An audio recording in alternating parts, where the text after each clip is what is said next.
Shifting, changing, undependable faith is a theme in today's readings. At one point in Luke's Gospel, chapter 4, the crowds are marveling at the appealing discourse from Jesus' lips, amazed at his wisdom and insight. In the next paragraph, they want to throw him off the cliff. The opening verse in today's Gospel speaks of some of the Jews who believe in Jesus, but in a couple of verses, their faith too seems to have evaporated, to say the least. By exhibiting this, Jesus warns us that faith is not merely a matter of saying the right words or performing the correct ritual.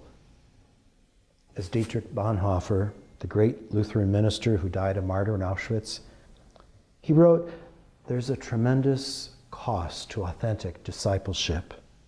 We link today's two readings by saying that genuine faith is only such when it's been tried by fire. The three young men in the story from the book of Daniel were cast into this white-hot furnace for refusing to worship a false god. And while we aren't likely to be thrown into such a furnace for our faith, or the horrors of Nazi concentration camps, still, our faith is being tried by fire today. It could be the sexual abuse of minors and the cover-up by the hierarchy, the hemorrhaging of vast numbers of young people from organized religion, the geometric increase of so many who claim no identity with any particular faith, the nuns. What might the Lord be saying to us in this challenge of today's sacred scripture? I find great comfort in the wisdom, the insight of Pope Francis. So often he's spoken of church not as mighty fortress, but field hospital. Her priests are to smell like their sheep.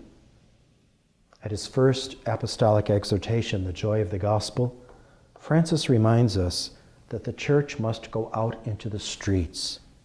He writes, and I quote, "I prefer a church which is bruised, hurting, and dirty, because it's been out on the streets, rather than one which is unhealthy from being confined and clinging to its own security.